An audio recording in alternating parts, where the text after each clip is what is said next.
नमस्कार विद्यार्थी मित्रांनो, आज आपण राष्ट्र, राष्ट्रक आणि राष्ट्रराज्य यांच्यातील फरकाच्या संदर्भामध्ये बोलणार आहोत.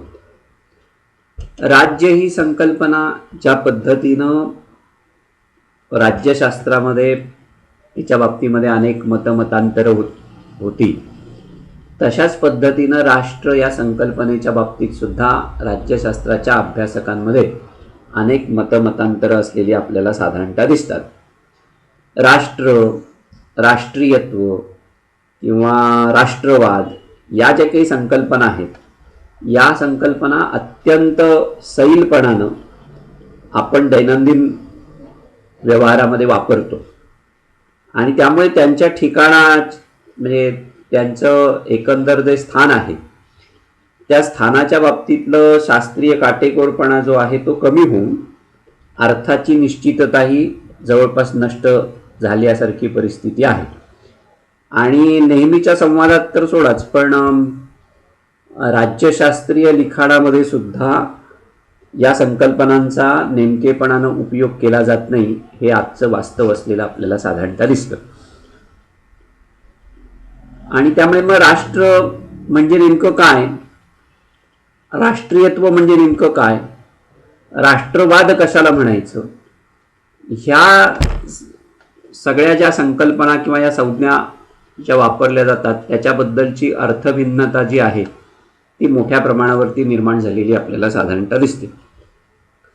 आता सुरुवातीला आपण राष्ट्र म्हणजे काय या संकल्पनेचा उहापोह करूया आणि मग आपण राष्ट्र आणि राष्ट्रीयत्व यातला जो मूलभूत फरक आहे तो फरक पाहू आणि मग राष्ट्राचे घटक, राष्ट्र निर्माण होण्यासाठी कोणत्या घटकांची आवश्यकता असते त्यांची चर्चा करूया. राष्ट्र, राष्ट्रीयत्व, ज्याला संकल्पनात्मक दृष्टिकोनातून राष्ट्रक असं सुद्धा म्हटलं जातं, आणि राष्ट्रवाद, या तिन्ही संकल्पनांचं मूळ नेशियो या लॅटिन शब्दामध्ये आहे आणि त्याचा अर्थ जन्म किंवा वंश असा होतो. त्यामुळे सामान्यतः वंश हा राष्ट्रभावनेचा पाया मानला जातो. 17व्या शतकात राष्ट्र ही संज्ञा राज्याची वांशिक एकता या अर्थानं वापरली गेलेली आहे.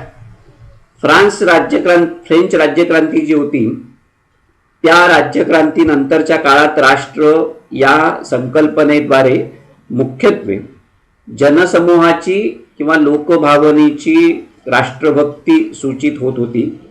आणि आज 19व्या शतकापासून राष्ट्रकल्पनेला देशाला मिळालेलं किंवा मिळवायचं असलेलं स्वातंत्र्य किंवा सार्वभौमत्व अशा पद्धतीचा अर्थ प्राप्त झालेला आपल्याला साधारणतः दिसतो. म्हणजे कालपरत्वे राष्ट्र या संकल्पनेचा भावार्थ जो आहे तो बदलत गेलेला आपल्याला दिसतो. राष्ट्र आणि राज्य या दोन्ही संकल्पना आजकाल संयुक्तरित्या वापरल्या जातात, पण संकल्पनात्मक पातळीवरती या दोन्ही संज्ञांमध्ये मोठ्या प्रमाणावरती भेद आहे असं आपल्याला म्हणता येईल. राज्य हे वैधानिक आहे, म्हणजे कायदेशीर आहे, कायदेशीर असतं, तर राष्ट्र ही भावनिक किंवा मानसिक संकल्पना असते. राष्ट्रीयतेची भावना हा राष्ट्राचा मूलाधार असतो. राष्ट्रीयता म्हणजे व्यक्ती व्यक्तींमधील एकतेची किंवा ऐक्याची भावना असं आपल्याला म्हणता येईल. आणि ती भावना ज्यांच्या अंगी बाळगणारे जे लोक असतात, जेव्हा राजकीय दृष्ट्या संघटित होतात आणि विशिष्ट भूभागावरती स्थिरावतात, तेव्हा त्यांचं राष्ट्रराज्य, ज्याला आपण नेशन स्टेट म्हणतो, ते निर्माण होतं. 1948 साली इस्रायल राज्याची स्थापना झाली. त्यापूर्वी ज्यू समाज जो होता तो ज्यू समाज राष्ट्र होता, पण राष्ट्रराज्य नव्हता. नॅशनॅलिटी हा शब्द जो आहे, हा शब्द राष्ट्रीयतेच्या भावनेसाठी जसा वापरला जातो तसाच तो राष्ट्रक या अर्थाने किंवा राष्ट्रीयत्व या अर्थानेही वापरला जातो. राष्ट्रक म्हणजे भाषा, संस्कृती, धर्म, वंश या आधारावरती ज्याच्यामध्ये एकीची भावना निर्माण झालेली आहे अशा पद्धतीचा समाज. मग प्रश्न असा पडतो की राष्ट्र आणि राष्ट्रक या दोघांमध्ये नेमका काय फरक आहे. आपलं एक स्वतंत्र सार्वभौम राज्य असावं अशी आकांक्षा लोकांमध्ये निर्माण होते, तेव्हा राष्ट्र निर्माण होतं. आणि ती आकांक्षा नसेल पण तरीही एकीची भावना असेल तर असा समाज जो असतो त्याला राष्ट्रक किंवा राष्ट्रीयत्व असं म्हटलं जातं. सार्वभौम राज्याची आकांक्षा उद्भवली की राष्ट्रकाचे रूपांतर राष्ट्रामध्ये होत असतं. एका राष्ट्रात अनेक राष्ट्रक असू शकतात. उदाहरणार्थ सोव्हिएत रशिया किंवा भारत, त्याचं उदाहरण आपल्याला सांगता येईल. राष्ट्रीयत्वाची भावना किंवा राष्ट्रभावना या अर्थानं जेव्हा नॅशनॅलिटीचा आपण शब्द वापरतो तेव्हा त्या भावनेच्या मुळाशी काही घटक असतात. त्या घटकांची चर्चा आपण करणार आहोत. पण मग राष्ट्र आणि राज्य या संदर्भामध्ये नेमकं अभ्यासकांनी काय म्हटलेलं आहे? प्राध्यापक बर्जेस यांनी असं म्हटलंय की भौगोलिक एकता असलेल्या प्रदेशामध्ये वस्ती करणारा, वांशिक एकता असणारा लोकसमुदाय म्हणजे राष्ट्र. भौगोलिक एकता असलेल्या प्रदेशामध्ये वस्ती करणारा म्हणजे भूप्रदेश आणि त्याच्यावरती कायमस्वरूपी वस्ती करणारा लोकसमूह, की अशा लोकसमूहामध्ये वांशिक एकता जर असेल तर राष्ट्र निर्माण होतं, असं बर्जेस यांचं म्हणणं होतं. प्राध्यापक बारकर यांनी राष्ट्राची जी व्याख्या केलेली आहे त्याच्यामध्ये ते असं म्हणतात की विशिष्ट भूप्रदेशावरती वस्ती करून राहणारा लोकसमूह म्हणजे राष्ट्र. आता या दोन्ही विचारवंतांनी भौगोलिक एकतेला महत्व दिलंय. प्राध्यापक बर्जेस यांनी वांशिक एकता हा सुद्धा घटक तितकाच महत्वाचा आहे असं मानलेलं आहे. पण वांशिक भिन्नता राष्ट्र निर्मितीच्या मार्गातला अडथळा ठरू शकत नाही, हे आता इतिहासानं सुद्धा सिद्ध केलेलं आहे. थोडक्यात राष्ट्ररूप समाज निर्माण होण्यासाठी समाजामध्ये एकत्वाची भावना आवश्यक असते. तसंच त्या समाजामध्ये पृथगात्मतेची भावना सुद्धा आवश्यक असते. पृथगात्मतेची भावना म्हणजे काय? तर आपण इतरांपेक्षा वेगळे आहोत ही भावना. या भावनेमुळे एकता निर्माण होते आणि आपण इतरांपेक्षा वेगळे आहोत असं म्हणून समाज थांबत नाही, तर आपण इतरांपेक्षा श्रेष्ठ आहोत असंही म्हणण्याची शक्यता असते. म्हणजे उदाहरणार्थ स्वातंत्र्यपूर्व काळात भारतीयांमध्ये आपण ब्रिटिशांपेक्षा वेगळे आहोत ही भावना निर्माण झाली आणि म्हणून भारत हे राष्ट्ररूप झालं असं आपल्याला म्हणता येईल.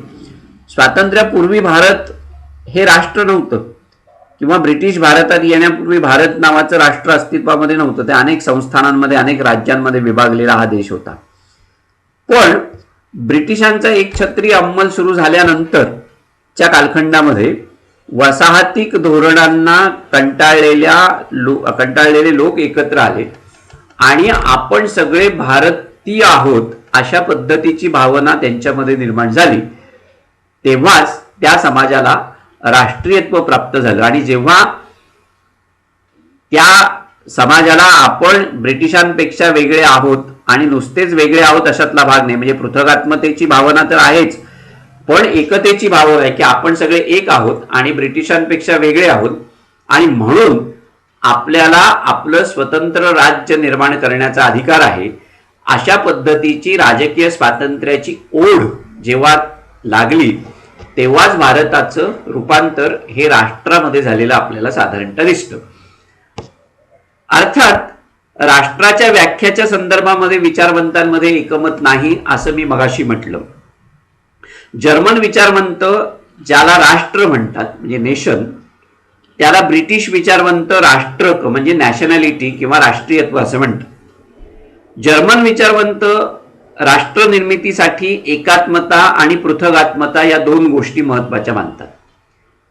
तर ब्रिटिश विचारवंत एकात्मता आणि पृथगात्मतेबरोबरच राजकीय स्वातंत्र्याची ओढ या गोष्टीला सुद्धा जास्त महत्व देतात आणि त्यांच्या दृष्टिकोनातून राष्ट्र निर्माण होण्यासाठी एखाद्या समुदायामध्ये पृथगात्मतेची भावना, एकात्मतेची भावना आणि पृथगात्मतेची भावना जेव्हा निर्माण होते आणि त्याला जेव्हा राजकीय स्वातंत्र्याची ओढ लागते तेव्हा त्या समाजाचं राष्ट्रामध्ये रूपांतर होतं असं ब्रिटिश विचारवंत म्हणतात. आता इथे हा मूलभूत फरक साधारणतः आपल्या लक्षात येतो की राष्ट्र म्हणजे काय, राष्ट्रीयत्व म्हणजे काय. म्हणजे राष्ट्र निर्माण होण्यासाठी एका विशिष्ट भूप्रदेशावरती वस्ती करून राहणाऱ्या लोकसमूहामध्ये एकात्मतेची भावना निर्माण होणं आवश्यक आहे. नुसतीच एकात्मतेची भावना निर्माण होऊन चालत नाही, तर त्याच्या जोडीला पृथगात्मतेची भावना आवश्यक असते. म्हणजे आपण सगळे एक आहोत आणि इतरांपेक्षा वेगळे आहोत ही भावना निर्माण होणं आणि त्याला राजकीय स्वातंत्र्याची आकांक्षा निर्माण होणं किंवा त्याला राजकीय स्वातंत्र्याची ओढ लागणं की आपण इतरांपेक्षा वेगळे आहोत आणि आपण सगळे एक आहोत. त्याचबरोबर आपल्याला सुद्धा आपलं स्वतंत्र राजकीय अस्तित्व आहे आणि आपण आपले निर्णय स्वतंत्रपणे करू शकतो. ही भावना जी आहे ही भावना निर्माण होणं राष्ट्र निर्मितीसाठी आवश्यक आहे असं आपल्याला म्हणता येईल. आता राष्ट्र निर्मितीसाठी राष्ट्रक निर्माण होणं गरजेचं असतं किंवा राष्ट्रीयत्व निर्माण होणं गरजेचं असतं. म्हणजे मग राष्ट्रीयत्व कोणत्या आधाराने निर्माण होतं, त्याचे काही वस्तुनिष्ठ आणि व्यक्तिनिष्ठ असे घटक आहेत. आपण त्या घटकांची चर्चा करूया. म्हणजे मग राष्ट्र निर्मिती कशा पद्धतीने होते ते आपल्याला सहज लक्षात येण्यासारखं आहे. राष्ट्रीयत्व निर्माण होण्यासाठी सगळ्यात महत्वाचा घटक जर कुठला असेल तर तो म्हणजे समान भूप्रदेश. त्या व्याख्यानमध्ये आलेलंच आहे की भूप्रदेशामुळे समाजामध्ये एकत्वाची भावना लवकर निर्माण होते. म्हणजे आपण जिथे जन्माला आलो त्या मातृभूमीबद्दल व्यक्तींना नेहमीच आत्मीयता आणि जिव्हाळा वाटत असतो, एक प्रकारचं प्रेम असतं. ते नैसर्गिक किंवा कृत्रिम सरहद्दींनी आखून दिलेल्या मातृभूमीचा आकार हा आपल्या राष्ट्रनिष्ठांचा नेहमीच आधार ठरलेला आहे. आपण जगाच्या पाठीवरती कुठेही गेलो तरी भारताविषयीचं आपलं प्रेम कमी होत नाही. हा आपल्या राष्ट्रीयत्वाचा मुख्य आधार आहे असं आपल्याला म्हणता येईल. त्यामुळे अगदी साधी उदाहरणं सांगायची झाली तर क्रांतीवीर वासुदेव बळवंत फडके जेव्हा तुरुंगात होते तेव्हा त्यांनी इथून जाताना मुठभर माती उचलून नेलेली होती आणि त्याचं ते रोज दर्शन घेत होते. म्हणजे मातृभूमीविषयीची ओढ जी आहे ही फडक्यांच्या कृतीतनं दिसत होती. अगदी पंडित नेहरूंनी सुद्धा मरणोत्तर आपली रक्षा जी आहे ती संपूर्ण भारतीय मातीत मिसळावी अशा पद्धतीची नोंद आपल्या मृत्यूपत्रात केलेली होती. म्हणजे नेहरू तर खरं विज्ञानवादी होते, पण तरी सुद्धा आपण आपला मृत्यू झाल्यानंतर आपलं अस्तित्व जे आहे ते सुद्धा या मातीशीच निगडीत व्हावं अशा पद्धतीची भावना व्यक्तीची असते. नेहरू हे त्याचं मूर्तिमंत उदाहरण होते असं आपल्याला म्हणता येईल. थोडक्यात काय आहे की स्वभाव, भाषा, इतिहास, परंपरा, हितसंबंध या दृष्टीनं भौगोलिक एकता हा जो घटक आहे हा घटक महत्वाचा ठरतो. अर्थात हा एकमेवच घटक आहे अशातला भाग नाही. इतरही अनेक घटक आहेत की ज्याच्यामुळे राष्ट्रीयत्वाची भावना निर्माण होऊ शकते. त्याच्यामध्ये एक आणखीन महत्वाचा घटक चर्चेला येतो तो म्हणजे वंश. अर्थात मगाशी मी पहिल्यांदाच म्हटल्याप्रमाणे की नेशिओ याचा अर्थच वंश आहे. त्यामुळे राष्ट्र किंवा राष्ट्रीयत्व याचा धागा हा वंशापर्यंत जाऊन पोहोचतो. वांशिक एकतेला किती महत्व द्यायचं या संदर्भामध्ये आज वाद आहेत. पण आपण सगळे एकाच वंशाचे आहोत. आपला वंश जो आहे तो विशुद्ध आहे. आपला वंश जगातील इतर सगळ्या वंशांपेक्षा श्रेष्ठ आहे. अशा ज्या समजुती असतात या समजुती राष्ट्रभावना निर्माण करण्यास कारणीभूत ठरत असतात आणि त्यामुळे वंश हा घटक सुद्धा राष्ट्र निर्मितीचा एक आधार ठरतो असं आपल्याला म्हणता येईल. पण वांशिक ऐक्य हे राष्ट्रभावनेसाठी अत्यावश्यक आहे असं मानणाऱ्यांपेक्षा राष्ट्रभावनेसाठी वांशिक ऐक्याची मुळीच गरज नाही असं मानणाऱ्या विचारवंतांची संख्या त्यापेक्षा कितीतरी जास्त आहे असं आपल्याला दिसेल. एका वंशाचं राष्ट्र कधीच आणि कुठेच नव्हतं. याच्या उलट एका वंशाच्या लोकांची अनेक राष्ट्र किंवा एकाच राष्ट्रामध्ये अनेक वंशाचे लोक असल्याची उदाहरणं मात्र आपल्याला अनेक देता येऊ शकतात. वांशिक शुद्धता हा तर मोठा भ्रम आहे. आणि वंशश्रेष्ठत्वाला कोणत्याही पद्धतीचा शास्त्रीय आधार नाही, हे आता विज्ञानानं सुद्धा सिद्ध केलेलं आहे. पण त्यामुळं वांशिक दुराभिमान जो आहे हा माणसाचा भयंकर शत्रू आहे. आणि ती जी धारणा आहे ती आजच्या आधुनिक जगाची आहे असं आपल्याला म्हणता येईल. वंशद्वेषापायी हिटलरनं ज्यू लोकांचा अनन्वित असा छळ केला होता, अनन्वित असे अत्याचार त्यांच्यावरती केलेले होते.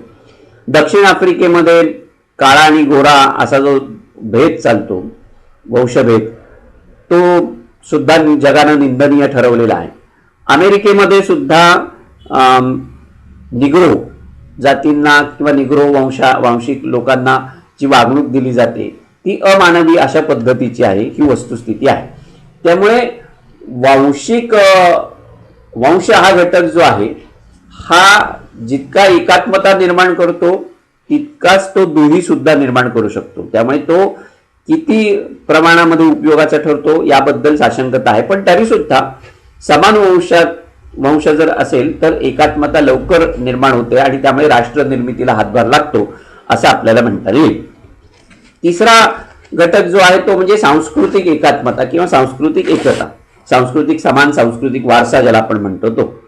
रूढी, परंपरा, संस्कृती इत्यादी बाबतीमध्ये साम्य जर असेल तर समाज लवकर संघटित होतो आणि अशा सांस्कृतिक एकतेमुळं एखादा समाज दुसऱ्या समाजापासून वेगळा होऊ शकतो आणि राष्ट्र निर्मितीचा प्रयत्न करू शकतो.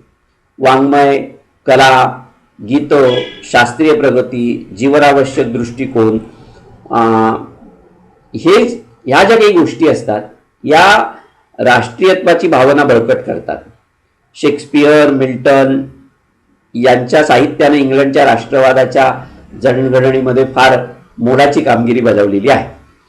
तर आपल्या बाबतीमध्ये बोलायचं झालं तर रामायण, महाभारत, गीता, संतकाव्य, टागोर, बंकिमचंद्रांचं साहित्य यांनी भारताच्या राष्ट्रवादामध्ये अतिशय मोलाची कामगिरी केलेली आहे किंवा त्याला अनन्यसाधारण महत्व आहे असं आपल्याला म्हणता येईल.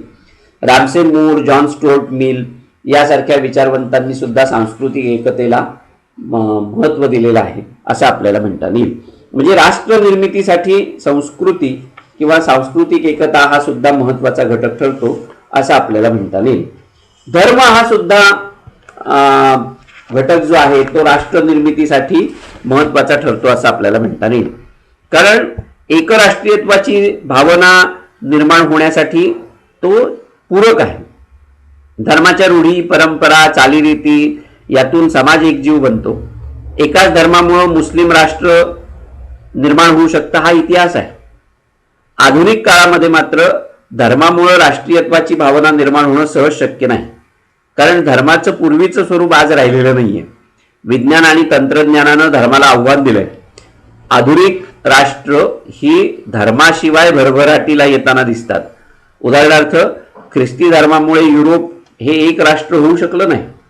मुस्लिम हा एकच धर्म असून सुद्धा पाकिस्तान पासून बांगलादेश वेगळा झाल्याचं उदाहरण आपल्या समोर आहे. आणि अनेक धर्माचे लोक एकत्र राहणारे भारत, फ्रान्स सारखे देश सुद्धा जगामध्ये असलेले आपल्याला साधारणतः दिसतील. पण एकात्मतेच्या दृष्टिकोनातून जर बघितलं तर धर्म हा माणसांना जोडू शकतो. एकच धर्म लवकर जोडू शकतो असं आपल्याला म्हणता येऊ शकतो. इतिहास हा सुद्धा घटक राष्ट्रीयत्व निर्माण करण्यामध्ये महत्वाचा ठरतो. म्हणजे देशाच्या गतकाळाच्या इतिहासातील जे सांस्कृतिक वैभव असतं, थोरांची चरित्र असतील किंवा पराक्रमाच्या गाथा अनेक देशांच्या इतिहासामध्ये आपल्याला सापडतात. तरुण पिढीला एका अर्थानं त्याचं आवाहन पण असतं आणि आव्हान पण असतं. तेच जे असतात तरुण ते ह्या इतिहासानं भारावलेले असतात. म्हणजे जे.एस. मिल आणि जेम्स मिल सारखे जे विचारवंत होते त्यांनी सुद्धा इतिहासाचं महत्व जे होतं ते अधोरेखित केलेलं होतं. त्यांनी असं म्हटलं होतं की भूतकाळातील घडामोडींच्या आठवणीतून सामुदायिक मानापमान आणि सुखदुःख निर्माण होत असतात. या दृष्टिकोनातून इतिहासाची एक म्हणजे इतिहास हा सुद्धा राष्ट्र निर्मितीला पूरक अशा पद्धतीचा घटक आहे असं आपल्याला म्हणता येईल. भाषा हा एक घटक राष्ट्र निर्मितीसाठी महत्वाचा ठरतो. भाषा तसं म्हटलं तर संवादाचं साधन आहे. आणि एकभाषिक लोकांमध्ये राष्ट्रीयत्वाची भावना लवकर निर्माण होऊ शकते. एकाच भाषेमुळे व्यक्तींमध्ये सुसंवाद निर्माण होऊ शकतो.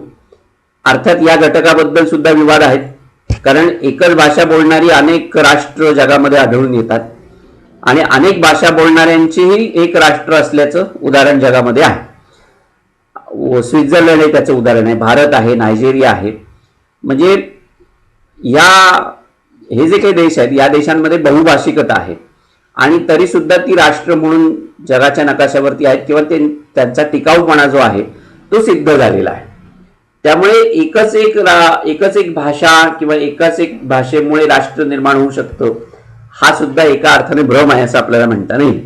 इंग्रजीच्या वापरामुळे राष्ट्रीय सभेच्या व्यासपीठावरून भारतीयांची दुःख जी होती ती व्यक्त झाली आणि त्यामुळे तसं जर बघितलं तर भारतीयत्व निर्माण होण्यामध्ये हिंदीपेक्षा इंग्रजी भाषा जी आहे ती जास्त महत्वाची ठरली, कारण अनेक लोक या भाषेमुळे एकत्र आले आणि त्यामुळे इंग्रजी भाषेमुळेच भारत हे राष्ट्ररूप झालं किंवा राष्ट्ररूप होण्यास मदत झाली असं आपल्याला म्हणता येईल. ही वस्तुस्थिती आहे. आणखीन एक महत्वाचा घटक ठरतो म्हणजे समान आर्थिक हितसंबंध. समाजातल्या घटकांचे वेगवेगळ्या प्रकारचे जे हितसंबंध असतात या हितसंबंधांमध्ये आर्थिक हितसंबंध सुद्धा जास्त महत्वाचे ठरत असतात असं आपल्याला म्हणता येईल. जपान, स्कॉटलंड, इंग्लंड ही त्याची उदाहरणं सांगता येतील की आर्थिक हितसंबंधातून तिथे राष्ट्रवाद निर्माण झालेला आपल्याला साधारणतः दिसतो. पण केवळ आर्थिक हितसंबंधातूनच राष्ट्रवाद निर्माण होता अशातला भाग नाही, कारण आर्थिक गोष्टींवर जर परस्परावलंबी असतात. आता उदाहरण सांगायचं तर भारताचं राष्ट्ररूप होण्यामध्ये समान आर्थिक हितसंबंध हा सुद्धा महत्वाचा म्हणजे घटक ठरू शकतो. महाराष्ट्राची साखर असेल, पंजाबचा गहू असेल, आसामचा चहा असेल, म्हणजे एकमेकांच्या गरजा या अशा पद्धतीच्या आर्थिक हितसंबंधांनी भागवल्या जातात आणि मग त्यातून राष्ट्रीयत्वाची भावना निर्माण होऊ शकते. त्यामुळे आर्थिक घटक सुद्धा महत्वाचा ठरतो असं आपल्याला म्हणता येईल. आणि सगळ्यात महत्वाचं म्हणजे समान राजकीय महत्वाकांक्षा जी आहे ती सुद्धा राष्ट्र निर्मितीसाठी किंवा राष्ट्रीयत्व निर्माण करण्यासाठी आवश्यक ठरते. समाजातल्या वेगवेगळ्या घटकांमध्ये समान राजकीय आकांक्षा जर निर्माण झाली तर राष्ट्रवादी भावना लवकर निर्माण होते. जर्मनीमध्ये हिटलर आणि इटलीमध्ये मुसोलिनीनं राजकीय चैतन्य निर्माण केलं ते समान राजकीय महत्वाकांक्षेच्या जोरावरती. लोकांपुढे महत्वाकांक्षी कार्यक्रम ठेवून त्यांनी संघटित केलं. ब्रिटिशांनी अमेरिकेमध्ये लोकांवरती केलेल्या अत्याचारामुळे अमेरिकन लोकांमध्ये स्वातंत्र्याची भावना निर्माण झाली. भारताच्या संदर्भामध्ये सुद्धा हीच गोष्ट लागू होते आणि त्यातून भारतीयांमध्ये आम्ही सगळे एक आहोत आणि ब्रिटिशांपेक्षा वेगळे आहोत अशी एकात्मतेची आणि पृथगात्मतेची भावना निर्माण झाली आणि त्यातून भारत हे राष्ट्ररूप निर्माण झालं असं आपल्याला म्हणता येईल. म्हणजे हे जे घटक आहेत हे सगळे घटक हे राष्ट्र निर्मितीच्या कार्याला हातभार लावतात असं आपल्याला म्हणता येईल. म्हणजे एका अर्थाने ते राष्ट्राचे घटक आहेत. म्हणजे राष्ट्रीयत्व जसं निर्माण होतं, राष्ट्रीयत्व निर्माण होणं हे राष्ट्रासाठी आवश्यक आहे असं आपल्याला म्हणता येईल. राष्ट्र आणि राष्ट्रीयत्व यांच्यातल्या ज्या सीमारेषा आहेत त्या दोन संकल्पनांमधल्या त्या पुसट आहेत असं आपल्याला सांगता येईल. आता प्रश्न असा आहे मग राज्य आणि राष्ट्र याच्यामध्ये नेमका कोणत्या पद्धतीचा फरक आहे? कारण मगाशी मी म्हटलं तसं आज जगभर सगळीकडे राष्ट्र आणि राज्य या दोन्ही संकल्पना समानार्थी वापरल्या जातात, पण तसं ते नाहीये. राज्य ही संकल्पना वेगळी आहे आणि राष्ट्र ही संकल्पना वेगळी आहे. राज्य ही एक राजकीय संकल्पना आहे. लोकसमूह, भूप्रदेश, शासन संस्था आणि सार्वभौमत्व अशा घटकांनी राज्य बनतं. राजकीय दृष्ट्या सुसंघटित आणि स्वतंत्र समाज हे राज्याचं मूलभूत लक्षण आहे. पण राजकीय दृष्ट्या असा सुसंघटित समाज राष्ट्र असेलच असं नाही, कारण राष्ट्र निर्माण होण्यासाठी एकात्मतेच्या भावनेची गरज असते. म्हणजे राज्य निर्माण होण्यासाठी जे 4 घटक लागतात त्यांच्या व्यतिरिक्त राष्ट्र निर्माण होण्यासाठी एकात्मतेच्या भावनेची किंवा पृथगात्मतेच्या भावनेची आवश्यकता असते असं आपल्याला म्हणता येईल. राज्य ही वस्तुनिष्ठ कल्पना आहे तर राष्ट्र ही व्यक्तिनिष्ठ कल्पना आहे. 4 मूलभूत घटकांच्या संयोगानं राज्य बनतं आणि ते चारही घटक राज्याच्या निर्मितीसाठी अपरिहार्य असतात. पण राष्ट्र निर्मिती ही मानवी समूहाच्या भावनेशी निगडीत असणारी गोष्ट आहे. म्हणजे एका अर्थानं राष्ट्र ही भावनिक गोष्ट आहे असं आपल्याला म्हणता येईल. आणि ही भावना अनेक घटकांमुळे निर्माण होत असते, पण त्याला कोणताही एक घटक कारणीभूत असतो असं म्हणता येत नाही. राज्य निर्मितीसाठी ते 4 घटक आवश्यक आहेत असं आपण म्हणतो, तसं राष्ट्र निर्मितीसाठी मगाशी मी जे घटक सांगत होतो 7-8 घटक जे आपण पाहिले त्यातला एकच आणि एकमेव घटक उपयोगाचा आहे असं आपल्याला केव्हाही म्हणता येणार नाही. दुसरं म्हणजे एका राज्यामध्ये अनेक राष्ट्र आणि एका राष्ट्रामध्ये अनेक राज्य अशी परिस्थिती काही वेळेला असू शकते. युरोपमध्ये पहिल्या महायुद्धापूर्वी ऑस्ट्रिया हंगेरीचं साम्राज्य होतं आणि या साम्राज्यामध्ये पोलंड, झेकोस्लाविया, रोमानिया अशा पद्धतीचे अनेक राष्ट्र होती. पहिल्या महायुद्धानंतर त्या साम्राज्यांचं विघटन होऊन ती राष्ट्र स्वतंत्र झाली. याउलट भारत ह्या एका राष्ट्रामध्ये पूर्वी अनेक राज्य होती. स्वातंत्र्यानंतरही भारतामध्ये अनेक प्रकारची संस्थानं होती आणि ही संस्थानं बरखास्त करून आपल्याला भारत हे एक राज्य बनवण्यात आलेलं दिसतं. तसंच दुसऱ्या महायुद्धानंतर जर्मनी या एका राष्ट्राचं विभाजन करून पश्चिम जर्मनी आणि पूर्व जर्मनी अशी 2 राज्य निर्माण करण्यात आली. पण 1990च्या दशकामध्ये हे विभाजन नष्ट करण्यात आलं आणि पुन्हा पश्चिम आणि पूर्व जर्मनीचं एकत्रीकरण झालेलं आपल्याला दिसतं. अर्थात ही परिस्थिती जी आहे ही परिस्थिती आता जवळपास अस्तित्वात राहिलेली नाही. म्हणजे अनेक ठिकाणी स्वयंनिर्णयाचं तत्व जे आहे ते तत्व अनेक देशांनी स्वीकारलेलं आपल्याला दिसतं आणि त्यामुळे राष्ट्रीयत्व निर्माण होण्यासाठी आज स्वयंनिर्णयाच्या तत्वाचा वापर केला जातो. हा राष्ट्र आणि राज्य या 2 संकल्पनांमधला मूलभूत फरक आहे. हे जर लक्षात घेतलं तर राज्य म्हणजे काय आणि राष्ट्र म्हणजे काय या 2 संकल्पना आपल्याला सहज लक्षात येतील. पण राष्ट्र आणि राष्ट्र किंवा राष्ट्रीयत्व ज्याला आपण म्हणतो याच्यामधली सीमारेषा मात्र पुसट आहे. राष्ट्र निर्माण होण्यासाठी एकात्मतेची आणि पृथगात्मतेची भावना आवश्यक असते, मात्र राष्ट्रीयत्व निर्माण होण्यासाठी त्याला राजकीय स्वातंत्र्याची जोड आवश्यक असते असं म्हटलं जातं. तरच त्याचं राष्ट्रवादामध्ये नंतर रूपांतर होतं. म्हणजे राष्ट्रक आणि राष्ट्रवाद अशा पद्धतीची ती एक साखळी संकल्पनात्मक पातळीवरती निर्माण झालेली आपल्याला दिसते. आज आपण इथे थांबू आणि नंतरच्या भागामध्ये आपण नागरी समाज या संकल्पनेची व्याख्या आणि त्याचा अर्थ स्वरूप जे काही आहे त्याची चर्चा करू. धन्यवाद.